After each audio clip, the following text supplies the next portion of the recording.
I want you to just imagine a scenario for a second.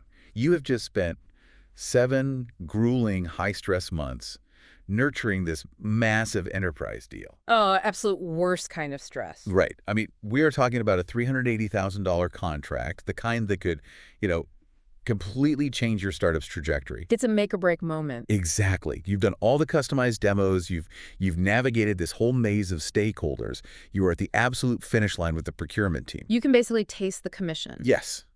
And then right at the end, the prospect security group sends over a vendor assessment.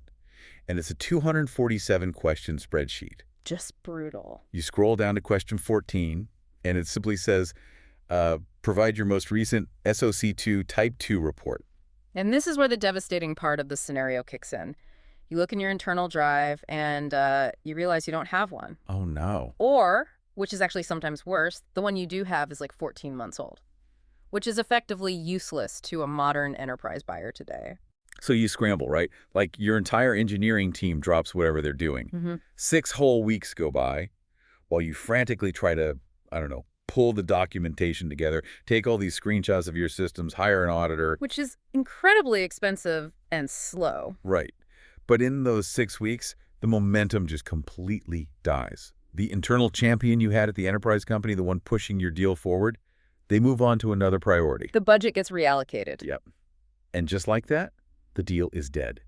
And that devastating scenario is exactly why the traditional once-a-year security audit is virtually dead in 2026. It's just not viable anymore. No, it's not. So, welcome to the deep dive. Our mission today is to explore this massive operational shift based on a really, really highly insightful 2026 article by FRIDRICK Cybertech. Yeah, the piece is called SOC2 Continuous Assurance, Why Funded Startups Can't Afford Annual Audits in 2026. That's the one. And we're going to uncover how to turn security compliance from this, massive operational headache into a powerful revenue-generating asset for you. Because what makes the FRIDRICK piece so compelling is how it really forces a complete reframing of compliance. How so? Well, for decades, right, the industry has viewed a security audit as this purely administrative burden, like an annoying box to check for the legal team. A necessary evil. Exactly. But the source places compliance squarely in the revenue conversation. It treats it as a primary commercial capability. Okay, let's unpack this. Yeah. Because the math laid out here makes the financial stakes undeniably clear. The numbers are staggering. They really are. The source points out that for a mid-sized startup, a traditional SOC2 Type 2 audit usually costs, between $20,000 and $50,000. Which sounds like a lot on paper. Right. But when a single enterprise deal is often worth $500,000, looking at the cost of the audit in a vacuum is it's missing the forest for the trees. Absolutely. Relying on an annual audit to close a deal today it's like trying to sell a house using a home inspection from a year ago. Oh, that's a great way to put it. Yeah, a buyer's going to look at that paperwork and say, okay, I'm glad the roof wasn't leaking last June, but what is broken today? Because I'm moving my family in tomorrow. Right, and that perspective is precisely what's driving enterprise procurement behavior right now. Because they're scared. Yes, they are operating from a posture of extreme self-preservation. Because the average cost of a cloud-related data breach has reached $5.17 million. Wow. $5.17 million. Right. So when an enterprise signs a contract with a vendor, they are effectively absorbing that vendor's security vulnerabilities into their own risk profile. So they're taking on your mess. Exactly. Vendor security is no longer an afterthought. It is a primary buying criterion. I found the statistics around this fascinating, specifically the penetration of these requirements. Right now, 83% of enterprise buyers flat out require SOC2 certification from SOC vendors before they will even draft a contract. It's the bare minimum. Yeah. And if you're targeting the real whales, companies with over 5,000 employees, that requirement jumps to 91%. So you literally can't play the game without it. Exactly. This isn't a nice to have anymore. It's a structural barrier to entry. And we can see the direct financial impact of that barrier in the data. Like 67% of startups report that having a credible current SOC2 certification directly enabled deals they would have otherwise lost. 67%, that's huge. It is. And conversely, 38% of companies operating without it have already documented lost revenue or failed competitive bids. Because they just get filtered out immediately. Right. They are actively bleeding capital because they cannot, mathematically prove they are secure. So if the financial stakes are this dire, and the math makes securing certification a complete no-brainer, I have to ask about the mechanics of the old system. Okay, yeah. Why is the traditional method structurally broken? If a company, hires an auditor, gets the badge, and slaps it on their website, why are enterprise buyers rejecting that? So the breakdown of the old system fundamentally comes down to this concept called drift. Drift. Yep. Yeah. To understand drift, we have to look at the sheer complexity of modern corporate environments. The average enterprise today, meaning a company with 1,000 or more employees, they manage over 177 distinct SOC integrations on any given day. Wait. Let's pause on that number for a second. 177. It sounds wild. It does. If you're a lean startup, you probably assume a company uses maybe, 20 core tools? Slack, AWS, a CRM, maybe some HR software. Yeah, that's what everyone thinks. But when you factor in every single marketing plugin, every developer productivity tool, every, rogue AI, API key and engineer, spun up for a weekend test and just forgot to delete. Exactly, the shadow IT. Yeah, suddenly 177 sounds terrifyingly realistic. It sounds like an unmanageable web. And that unmanageable web is the perfect breeding ground for drift. So how does drift actually happen? Let me explain the mechanism here. Say an auditor comes in during January. They observe your security controls over a 6 to 12-month historical period. Sure. They check how you handle access, encryption, data deletion. They sign off, and you get your shiny report in February. Sounds good so far. Right. But by March, the environment has changed. Cloud configurations drift as engineers push new code. You hire 10 new people, and their access permissions just kind of pile up. Oh, I see. Or an employee leaves the company, and their credentials aren't properly revoked. You integrate a new large language model API to summarize your customer data. So the system is totally different. Exactly. An audit completed in February describes a security posture that simply does not exist by April. Well, I have to push back a little here on behalf of the founders and revenue leaders listening to this. Sure, go ahead. Isn't the whole point of a certified audit to prove you have a reliable system and culture in place? Like, are enterprise buyers really expecting a vendor to halt their operations and pull live, real-time screenshots of their servers just to get a software contract signed? It seems incredibly unreasonable. Well, unreasonable or not, enterprise InfoSec teams have evolved, and they are no longer naive enough to trust historical paperwork. They've learned the hard way. Exactly. They have been burned far too many times by vendors who, presented a shiny compliance badge on a Tuesday and then suffered a catastrophic data breach on a Wednesday. Wow. Yeah. So their questionnaires are entirely focused on the present tense. They want recent access logs. They want configuration change records from last week. They want proof of right now. Yes. A historical SOC2 report might get you a first meeting, but real-time verifiable evidence is the only currency that actually closes the deal. Which leads directly into what the FRIDRICK article calls the velocity problem. Yes, this is a huge pain point. Right. If an enterprise buyer demands real-time evidence, your engineering team has to manually gather it.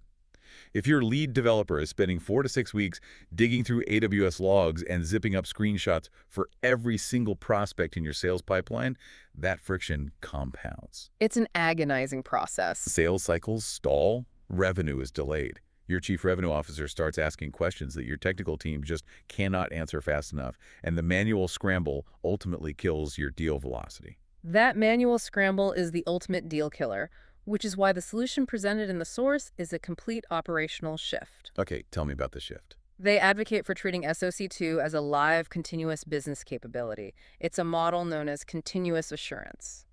I want to dig into the mechanics of continuous assurance because there is a massive misconception here. Oh, definitely. People get this wrong all the time. The assumption is often that you just purchase a software platform, you install it, and suddenly you're compliant. But the article stresses that continuous assurance is actually an operating model built on 3 distinct layers. Yes, treating it as just a software purchase is a fast track to failure. So what's layer 1? Layer 1 of the model is automated evidence collection. This is where the heavy technical lifting happens. Okay. Instead of a human manually pulling reports, You use read-only API integrations that connect directly into your infrastructure, your AWS environments, your GitHub repositories, your HR platforms. So it's all plugged in. Right. These APIs continuously monitor your configurations. They constantly verify that, like, multi-factor authentication is active for every user, or that databases are encrypted at rest without a human ever taking a single screenshot. Okay, that makes sense. The API is basically the extraction engine.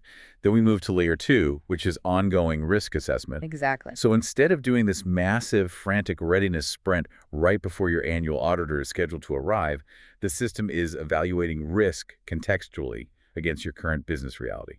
Like, it flags when a new hire is onboarded without the right security training, or when a new tool is integrated that violates your data policy. Yeah. The assessment adapts to the reality of the business in real time. And that real-time contextual data flows directly into layer 3, which is strategic oversight and communication. Ah, the human element. Yes.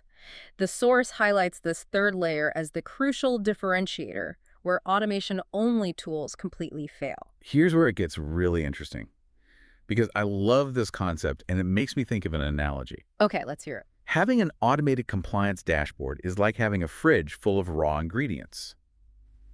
It's great data, right? But it's not a meal.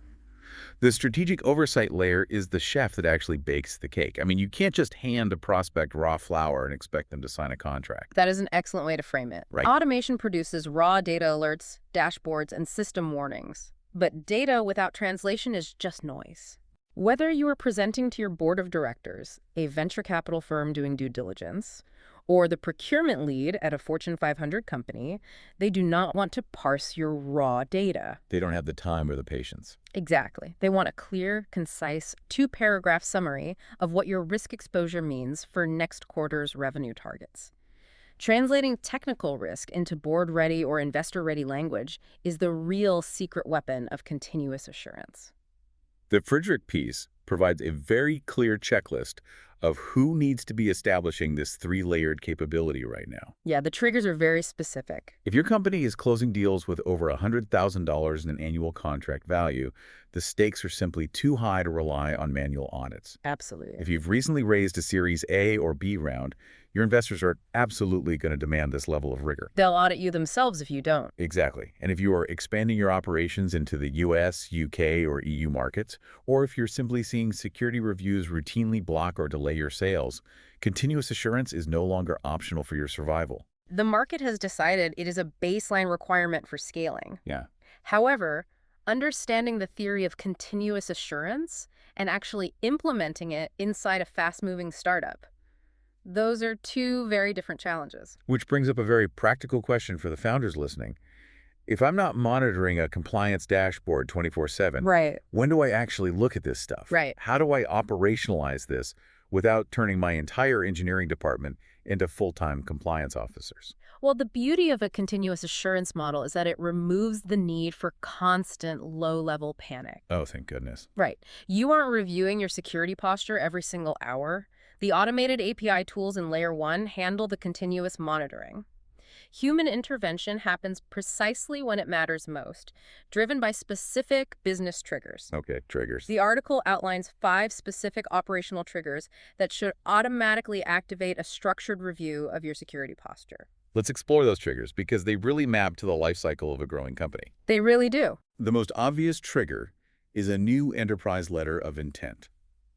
The moment a massive prospect signs an LOI and their InfoSec team enters the chat, you know an intensive vendor assessment is coming. You can feel the storm gathering. Exactly. Your real-time evidence needs to be perfectly calibrated before they even send the questionnaire. Another major trigger is a funding announcement. Oh yeah, VCs don't mess around. Not anymore. Venture capital due diligence has become incredibly strict regarding cyber risk. Investors will increasingly demand a comprehensive security posture review within 30 to 60 days of closing a funding round to ensure their capital isn't exposed to a catastrophic breach. Then there are the internal triggers, like leadership changes. If a startup hires a new chief technology officer or a new VP of engineering, the entire risk profile of the company shifts. It absolutely does. Because they bring new habits. Right. A new technical leader brings their own engineering philosophies, their preferred software architectures, and new access privileges. Makes sense. The existing security controls must be validated against how that new team intends to operate. Another massive, often overlooked trigger is third-party vendor onboarding. This one is scary. It is. The FRIDRICK source notes a staggering statistic. Supply chain and vendor-related incidents now account for approximately 30% of all breach events. 30%. That means you can have your own house perfectly in order, but if you integrate a third-party analytics tool that has a vulnerability, you are still the one who gets breached. You're still the one on the front page of the news. That is a massive blind spot if you aren't constantly monitoring what your vendors are doing. And the final trigger they mention is compliance platform renewals. Yeah, things like Vanta, Drata, Sprinto. Exactly. Treating the renewal of your automated compliance software as a strategic moment to calibrate your entire posture rather than just an automatic credit card transaction. And by aligning human oversight with those 5 specific business triggers, a startup ensures they are only expending effort when there is a tangible commercial or structural reason to do so. So I'm looking at the practical implementation of this, specifically the 90-day roadmap FRIDRICK outlines for Series A and B startups to actually transition to this model. The roadmap is intense, but necessary. What strikes me is that they front-load almost all the heavy lifting. The first 14 days are dedicated to a pure baseline gap analysis, mapping controls, and auditing tools. Yeah, figuring out where you stand. But then, days 15 through 45 are a massive remediation sprint. They expect the startup to close all critical security gaps, build workflows, and get live dashboards running in a single month. It's a heavy lift. If I'm a founder, pulling my engineering team off our core product for a month to fix compliance plumbing sounds like a death sentence for our product release cycle. How do startups survive that transition without burning out their engineers? That is the exact tension that kills many continuous assurance initiatives before they even launch. I can imagine. The solution, according to the source, is utilizing fractional oversight. The article details FRIDRICK's decision defense program as a mechanism to bridge this gap. Fractional oversight. Yeah, you leverage fractional COSO representation to handle the business logic and the heavy lifting of the transition. So the automated tools handle the raw data extraction via APIs, but the fractional advisors step in to act as that chef or that avionics system we talked about earlier. Exactly. They handle the strategic business decisions, they translate the data, they build the response playbooks in that 90-day window, and handle the complex procurement questions, completely insulating the internal engineering team from the compliance burden. The fractional oversight protects the engineer's time. It allows them to continue shipping product while the compliance machinery is built in the background. That is incredibly smart. By day 76 of that roadmap, the startup is operating in a state of continuous oversight. And the ultimate business outcome of this machinery is just profound. Let's hear it. A mature continuous assurance program can automatically answer 70 to 80% of the questions on those massive enterprise security questionnaires by pulling live data directly from the system. You are literally unblocking revenue. You are drastically speeding up the sales cycle for the chief revenue officer and the go-to-market teams. Instead of a 6-week manual scramble, you have an automated response generated in hours. There is an additional dimension to this framework that the source touches on, which is incredibly relevant for startups looking to scale internationally. Okay, yeah. It is the concept of a layered compliance advantage. I want to explore that global context, specifically the example of startups building products in India but selling globally. It's a perfect case study. Because a company in that position isn't just dealing with American SOC 2 standards. They are facing strict local regulations like the DPDP Act, the Digital Personal Data Protection Act, and CERT In's highly aggressive incident reporting mandates. From the outside, having to juggle complex U.S. compliance frameworks alongside stringent local data protection laws sounds like an administrative nightmare. It sounds impossible. But the underlying mechanics of these frameworks are actually highly complementary. The FRIDRICK piece reveals that a well-designed SOC 2 continuous assurance program naturally covers about 60 to 70% of the DPDP Act and certain requirements purely as a byproduct of its architecture.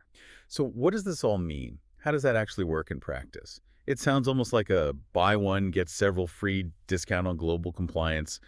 Do the requirements just magically overlap? Well, it isn't magic, it's data overlap. Correct. Consider the CERT In mandate, which requires companies to report cybersecurity incidents within a highly compressed 6-hour window. 6 hours. That's nothing. Exactly. If a startup relies on manual audits, hitting a 6-hour reporting window is practically impossible. Yeah, you'd never make it. But if they have already implemented layer 1 of continuous assurance for SOC2, meaning they have APIs continuously monitoring their access logs and doing real-time vulnerability scanning, the telemetry needed to detect an incident and satisfy that CERT In reporting window is already being aggregated automatically. Oh, wow. I see.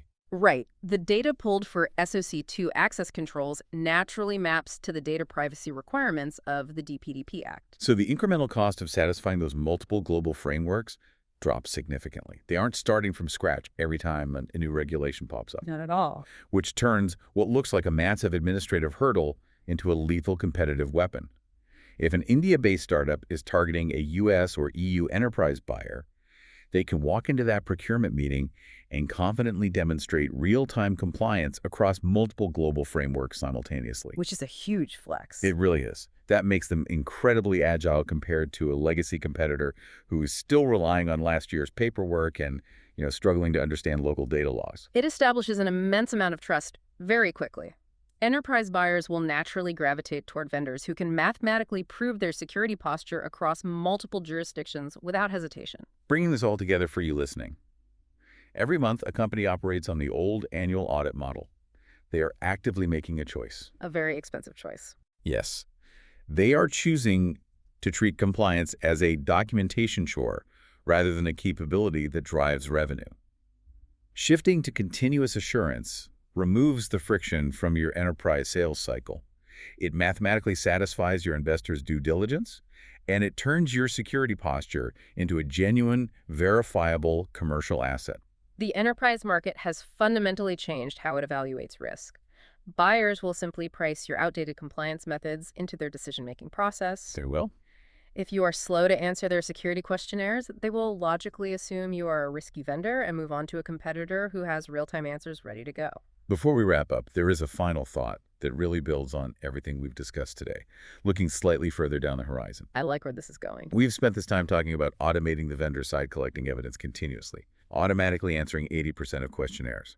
But consider the buyer side of the equation. If enterprise buyers are increasingly demanding real-time data and vendors are increasingly automating the delivery of that data, we are accelerating toward a fascinating threshold. The complete automation of organizational trust. Yes. Will we eventually reach a point where enterprise deals are entirely machine-to-machine from a compliance standpoint? It's very possible. Imagine a future where an enterprise company's AI procurement buyer continuously and silently audits your AI vendor system in real time. Before your human sales team even says hello to their human procurement lead, the compliance hurdle is instantly mathematically cleared via APIs. An invisible, continuous handshake of cryptographic proof that just eliminates the concept of the vendor assessment questionnaire entirely. Think back to that devastating scenario we started with today. 7 months of intense work.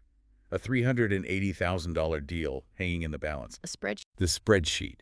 A 247-question assessment that takes 6 agonizing weeks to manually complete, ultimately killing the momentum and the deal. Yeah. Now imagine that entire assessment taking 0 seconds because your continuous assurance platform already proved to the buyer's machines that your house is in perfect order today, right now. That is the reality we are accelerating toward. It really is. Thanks for taking the deep dive with us.